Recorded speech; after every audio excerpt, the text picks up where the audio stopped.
হজরত মুসা আলাইসাল্লামের জীবনী সংক্ষেপে বাংলায় অনুবাদ। ফেরাউনের আদেশ ছিল মুসা আলাইসাল্লামের জন্মের সময় সকল নবজাতক পুত্রকে হত্যা করা। তার মা তাকে একটি ঝুড়িতে করে নীল নদে ভাসিয়ে দেন, যা ফেরাউনের স্ত্রী আসিয়া আলাইসাল্লাম কুড়িয়ে পান এবং প্রাসাদে নিয়ে যান।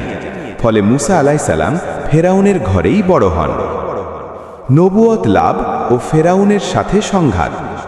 যৌবনে ভুলবশত একজন মিশরীয়কে হত্যা করার পর তিনি মাদায়েনে পালিয়ে যান। পরে আল্লাহর নির্দেশে তিনি ফেরাউনের কাছে গিয়ে বনি ইসরায়েলকে মুক্ত করার দাওয়াত দেন। ফেরাউন তার জাদুকরদের দিয়ে মুসা আলাইসাল্লামের মুজিজা সাপ মোকাবিলা করালেও মুসা আলাইসাল্লামের মুজিজা জয়ী হয় এবং জাদুকররা ইসলাম গ্রহণ করে। মহাপরাক্রমশালী মুজিজা। আল্লাহর নির্দেশে তিনি নীলনদ ভাগ করে বনি ইসরায়েলকে পার করান এবং ফেরাউন ও তার সৈন্যদের ডুবিয়ে দেন।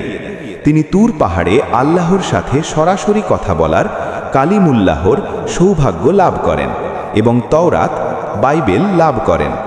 মৃত্যু। হজরত মুসা আলাইসাল্লাম 120 বছর বেঁচে ছিলেন বলে ধারণা করা হয় এবং তিনি বাইতুল মুকাদ্দাসের কাছে ইন্তেকাল করেন। গুরুত্ব। কোরআনে সবচেয়ে বেশি আলোচিত নবীদের মধ্যে তিনি অন্যতম, যিনি ধৈর্য, বিশ্বাস এবং আল্লাহর উপর ভরসার প্রতীক।